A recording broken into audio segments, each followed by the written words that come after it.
አዲስ 1879 ይህ የአዲስ 1879 የግርጌ ማስታወሻ ነው። አቤት ያን ጊዜ የካቲት 23 ቀን 1888 ዓመተ ምህረት አድዋ ምን ትመስል ነበር? ያን ጊዜ አድዋ ተጨነቀች፣ በተኩስ ድምፅ ተናጠች፣ አቧራ አጠመቃት፣ የደም አላባ ፈሰሰባት፣ አጥንት ተከሰከሰባት፣ ለክብር ያለ ጀግና ወደቀባት።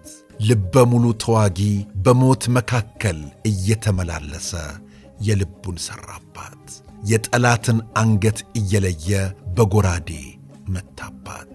ደረቱን እየመረጠ በጦር ወጋባት። ጉልበት ጉልበቱን እየለየ ሰበረባት። አይዞህ እያለ የሚዋጋው፣ የዳኛው አሽከር እያለ የሚዋጋው፣ ተመትቶ ሲወድቅ የሚያቃስተው፣ እልል እያለ ወኔ የሚሰጠው፣ እየፎከረና እየሸለለ ወደ ጠላት ሰፈር ገስግሶ የሚገባው አድዋን ከዳር ዳር ወጠራት። አድዋ ሞትን የናቁ ጀግኖች፣ ሞትን የፈሩ ድንጉጦች ሲመላለሱባት፣ ጀግኖች ጠላት ሲያልከሰክሱባት አየች፣ ተመለከተች። አዋራው ጨሰ፣ ደም እንደ ጎርፍ ፈሰሰ፣ አጥንት እንደ አገዳ ተልከሰከሰ። ምድር ቁና ሆነች፣ የምትሆነውን አጣች። አድዋ ከባዱን ድምፅ ሰማች፣ ኃያሉን ጦርነት አየች፣ ተመትቶ የሚወድቀውን ታዘበች። እንደ ነብር የፈጠኑ እንደ አንበሳ የጀገኑ ጀግኖች ሞትን ንቀው ኢትዮጵያን አስቀድመው ሰንደቋን ከፍ አድርገው የጠላትን ጉሮሮ አነቁት። በጦር እየወጉ በጎራዴ እየሸለቱ ጣሉት። በሀገራቸው ምድር አስጨነቁት፣ መውጫ መግቢያ ሳጡት። ወደፊት የሚመጣውን ሲያሻቸው ደረቱን፣ ሲፈልጉ ግንባሩን፣ የሚሮጠውን አባረው ጀርባውን፣ እንዲያም ሲል እግሩን እየመቱ አስቀሩት። ጠላት ከአንበሳ ጋር ገጥሟልና በክንዳቸው ብርታት አደቀቁት። የጠላትን ጦር እንኳን የኢትዮጵያ ጀግኖች ምድሩ ተዋጋው። መውጫ መግቢያ እያሳጣ ከጀግኖች እጅ ላይ ጣለው። ሰው ሞቷል፣ ሰው ሊያድን ሰውን ሲያከብር በደግነት በፍቅር። የጣሊያን ወታደሮች መውጫ መግቢያው ጠፋባቸው። እንኳን ወደፊት መገስገሻቸው ወደ ኋላ መመለሻው አቃታቸው። የመጡባትን ቀን ረገሟት፣ የተወለዱባትን ዕለት ጠሏት። ሞት በፊት በኋላቸው በግራ በቀኛቸው ከቦ አስጨነቃቸው። እሳት በሆኑ ጀግኖች በዙሪያ ገባው በእሳት ተከበው ጦር እየወጋቸው ጎራዴ እየሸለታቸው ጨነቃቸው፣ ጠበባቸው። ሮምን ዳግም እንደማያዩዋት፣ የጣሊያንን ምድር ዳግም እንደማይረግጧት፣ የኢትዮጵያ አፈር እንደሚበላቸው፣ ዘመዶቻቸውን እንደማያገኟቸው፣ የጀግኖች ጎራዴ ባንገታቸው ላይ እንደሚውልባቸው ባወቁ ጊዜ ነፍሳቸው ተጨነቀች፣ ልባቸው በፍርሃት ቆፈን ታሰረች። የካቲት 23 ተጨንቆ የነበረ የአድዋ መሬት እየተባለ የካቲት 23 የአድዋ መሬት ተጨንቃ ነበር። በከባድ ጦርነት ተከባ ነበር።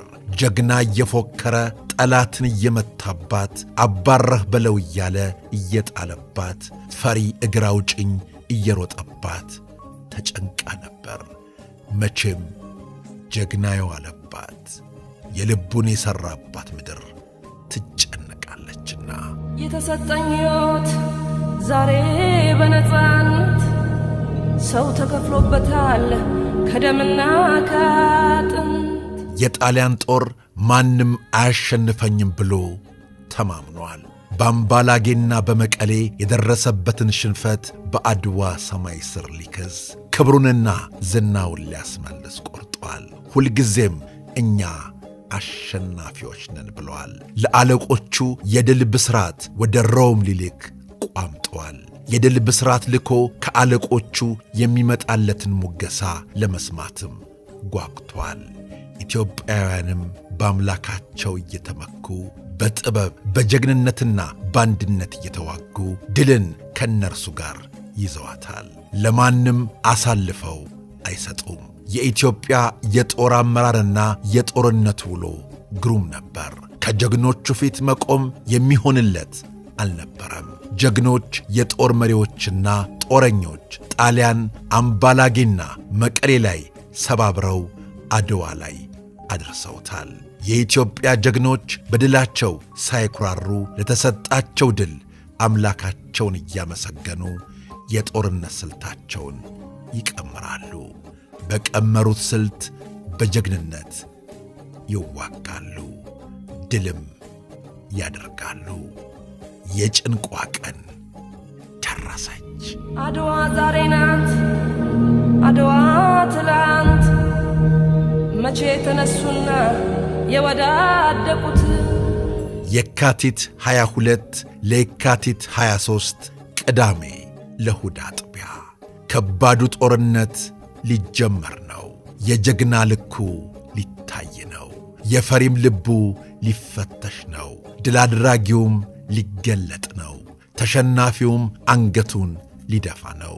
ተክለ ጻዲቅ መኩሪያ ምኒልክና የኢትዮጵያ አንድነት በሚለው መጽሐፋቸው ጸሐፌ ትእዛዝ ገብረ ሥላሴን ጠቅሰው ሲጽፉ ከሌሊቱ 11 ሰዓት ግድም የጣሊያን ጦር በድንገት ደረሰ።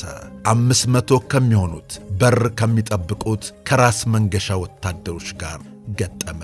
እነዚህም መልሰው ሲዋጉ 2 ባሻ ጦር ባዙቅ ማረኩና ቢጠይቋቸው ግማሹ የአፄ ምኒልክ ጦር ስንቅ ፍለጋ መሄዱን ስለሰሙ ጣሊያኖቹ በድንገት አደጋ ጥለው ለመዋጋት 4 ጄኔራሎች በአባ ገሪማ በኩል አንደኛው ጄኔራል በማርያም ሸዊቶ ተሰልፈው ይጓዛሉ ብለው ተናገሩ። ይህ ወሬ ለአፄ ምኒልክ ተነገራቸው። ታላቅ አጋጣሚ ነበር፣ የጣሊያን የጦር አስተላለፍ ያሳያልና። አፄ ምኒልክ ጦሩን አስነሱ። በለው ድሉ የኛ ነው አሉ።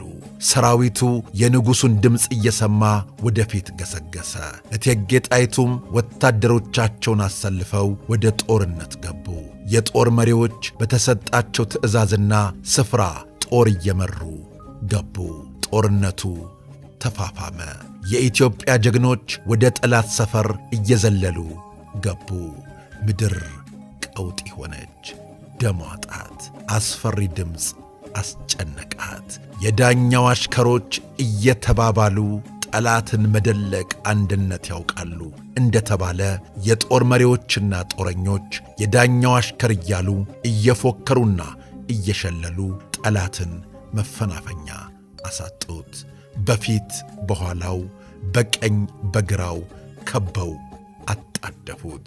እንደ ጤፍ አጨዳ አጨዱት፣ እያጨዱ አስተኙት። በዚያን ጊዜ መነኮሳት የሰኔል ቆባቸውን እንደደፉ፣ ቢጫ ካባቸውን እንደደረቡ፣ የቆዳ ቀሚስ ለብሰው ግማሹ ከንጉሠ ነገሥቱ ዙሪያ፣ ግማሹ ከእቴጌ ዘንድ፣ የቀሩትም በተዋጊው መኳንንትና ወታደር ዘንድ ወዲያና ወዲህ እያሉ ሲያበረታቱ ዋሉ። የኢትዮጵያ ጦር ከጦርነቱ የሸሸውን የጣሊያን ጦር የራቀውን በጥይት የቀረበውን በጦርና በጎራዴ እየመታ ፈጀው። አፄ ምኒልክ ወደፊት እየገፉ ጦር ያነሰበትን ግንባር እየመረመሩ በፍጥነት ጦር እየላኩ አዋጉ። የጣሊያን ጀንበር ዳግም ላትዘልቅ ጠለቀች። የኢትዮጵያ ጀንበር ዳግም ላትጠልቅ በአድዋ ሰማይ ስር ዘለቀች። ውጋ በርታ የሚለው ነጋሪት እየተጎሰመ ጦርነቱ ተካሄደ። ጀግኖች ድል አደረጉ። ጣሊያን አንገት ደፋች። በአድዋ ሰማይ ስር እንዳልነበር ሆነች። ተክለ ጻዲቅ ያን ሁነት ሲጽፉ አቡነ ማቴዎስ የማርያምን ታቦታት ይዘው ከቀሳውስትና ከመነኮሳት ጋር ሆነው የጊዮርጊስን ስብሃተ ፍቅሩን እያዜሙ ሲከተሉ ዜማው ሳያልቅ ድሉ ተፈጸመ። የጣሊያን ወታደሮች ብዙ ወደቁ፣ የቀሩትም ሸሹ ብለዋል።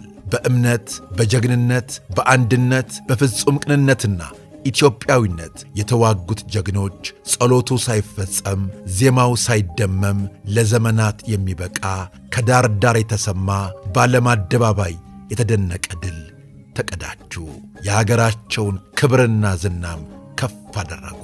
በሠራው ወጨፎ ባመጣው እርሳስ ተፈጠመ ጣሊያን ሀበሻ እንዳይደርስ ተባለ።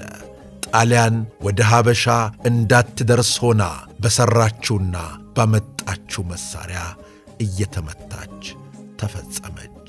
ድምጥማጧ ጠፋ። አልሞ የማይስተው የኢትዮጵያ ጀግና ሲሻው በጠመንጃ ሲሻው በጦርና በሳንጃ እየመታ ጣላቸው። በሀበሻ ምድር ፈጸማቸው። ባሕር ዘሎ መምጣት ለማንም አትበጂ፣ እንደ ተልባ ስፍር ትከዳለች እንጂ አትረጋምና ያለ ተወላጅ እንደ ተባለ ባሕር ዘለው ታው እየተባሉ እምቢኝ ብለው የመጡት ዘመን ከዳቸው። ጀግና በጀግንነት ቀጣቸው።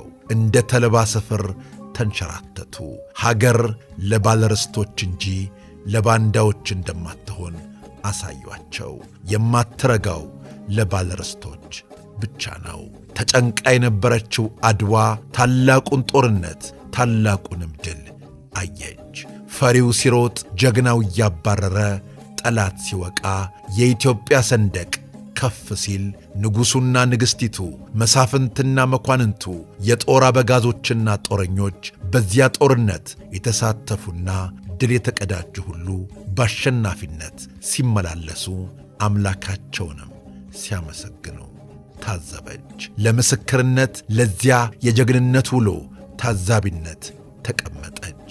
የታላቁ ድል መጠሪያ ሆና ትጠራለች፣ ትታወሳለች፣ ከፍ ከፍም ብላ ትኖራለች። አድዋ ኢትዮጵያ። እነሆ ታሪካችን ዛሬም ነገም ይዘከራል። የካቲት 23 ተጨንቆ የነበረው የአድዋ መሬት በማለት ታርቆ ክንዴ የጻፈውን ጽሑፍ እንዲህ አቀረብነው። ቤተሰቦቻችን አሁንም ታሪኮቻችንን ማስታወሱን ማዘከሩን እንቀጥላለን። ስለ አብሮነታችሁ፣ ስለ ወዳጅነታችሁ ከልብ እናመሰግናለን። በቀጣይ እንዲሁ እንዳማረብን ተመልሰን እንመጣለን። እናመሰግናለን። አዲስ 1879